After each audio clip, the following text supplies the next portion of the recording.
Well, now let's go to the big story of the day. It is America, and let's go straight over. She's been enjoying all the fun of the fair. You can't talk to anyone better about parties than my next guest.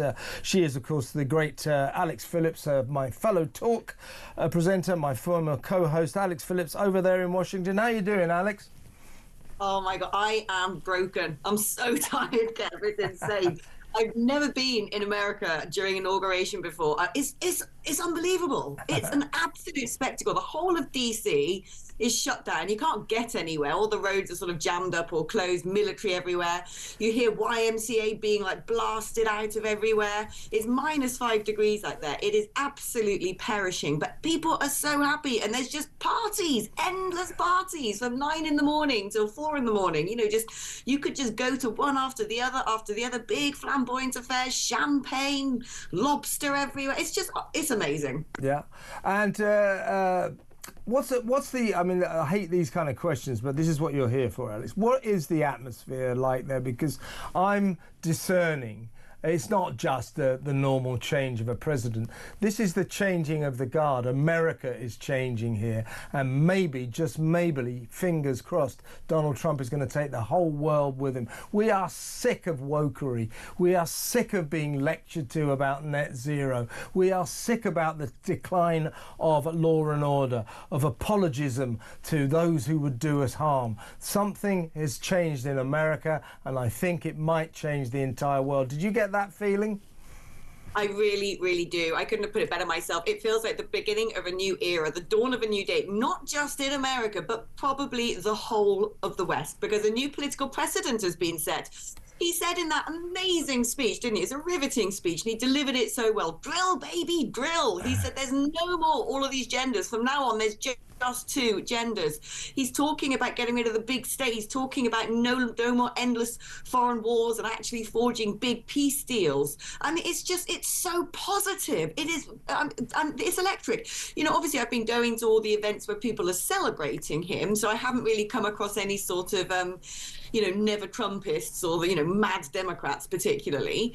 But there is something that's even sort of bigger and more spectacular this time around. And I think it's because, he was denied in 2020. People have had 4 years of an absolutely ineffective Biden government. America's been in a pretty bad state of affairs, really down and depressed. We know what that feels like with our absolutely dreadful management here in the UK, well, over there in the UK, as I'm in DC.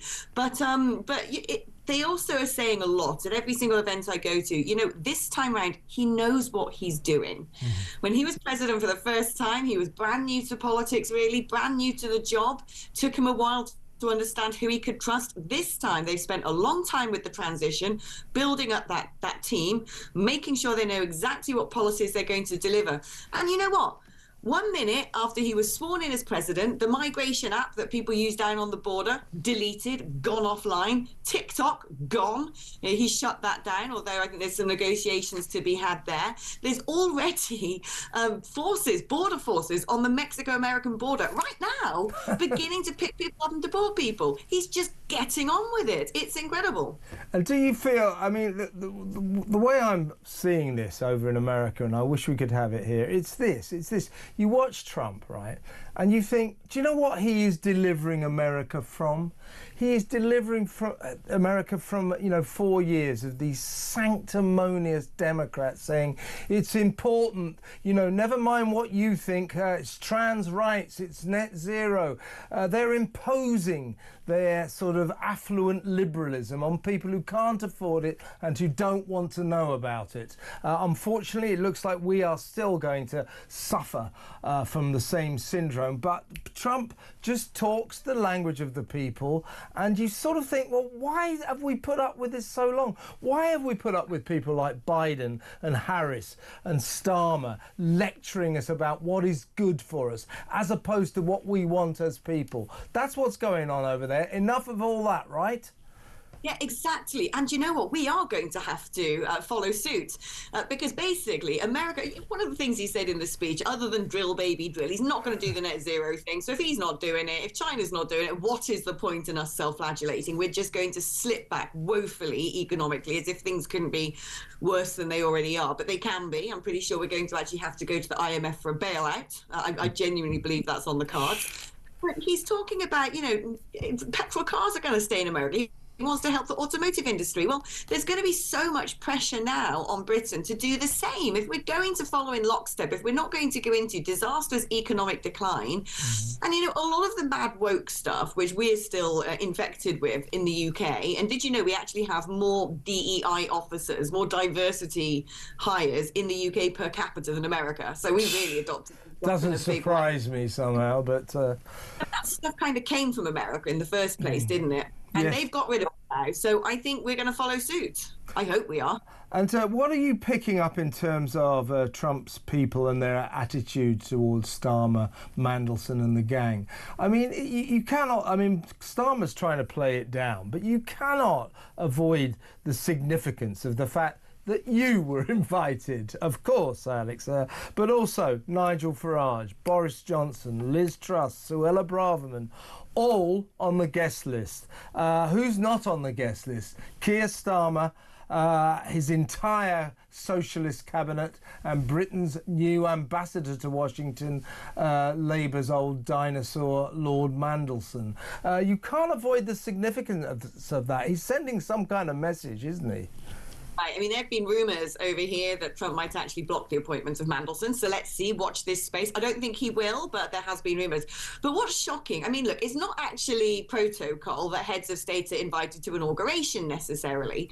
But not a single Labour government minister has bothered to get on a plane and come over. Not one. Not one. They don't care. And that is the message that's being sent out. The one thing I've really picked up on since being over here in the States is how much they're worried for us. They really care about us, and they want now a project to save Britain. It's not just Elon Musk. I mean, we all know, looking at his posts on X, that he's very concerned about the situation. It is echoing throughout DC. Everyone I've been speaking to, they're coming up going like, oh my God, in your country, people are put in prison for social media posts. Oh my God, in your country, booming gangs. Oh my God, your economy. Oh my God, your mad communist prime minister. And they're genuinely worried for us. And they keep asking the same thing, all of them. They keep saying to me, is there any way of getting rid of him? What can we do to help? Is there any way of getting rid of him? And it's astonishing. The Americans want us to be strong. They want to see a government in the United Kingdom that echoes and reflects what they've now got, that I'm so jealous of. And I think that actually the tide's going to turn. Nigel is adored over here, absolutely hero worshipped. And I think that, he's over here, no doubt, to try and raise funds to go into the Reform Party. And I don't think he's going to struggle to do it. And looking at the polling right now in the United Kingdom, I really had a sense over in America, the positive vibe here, the way Republicans are talking about us, the big change that's just happened in America, it's sort of setting, like I said, a precedent for us to follow suit. And I think our general election, albeit quite far away, I think it could really deliver similar results. Listen, Alex, great to talk to you. I didn't mean to get in the way of your partying. So what next? What event are you off to now? But do you know what? I'm actually going to the airport and flying to New York, where it's going to be minus 10 degrees. Oh my God. I've got my thermal with me. But I'm probably going to meet a few more mad Dems over there, I reckon. But I'll keep my MAGA hat on. This is a proper one. Do you want me to bring one home for you? Yes, definitely. 100%. 100%. Listen, Alex, great to talk to you. Have a wonderful time. Say hi to New York for me.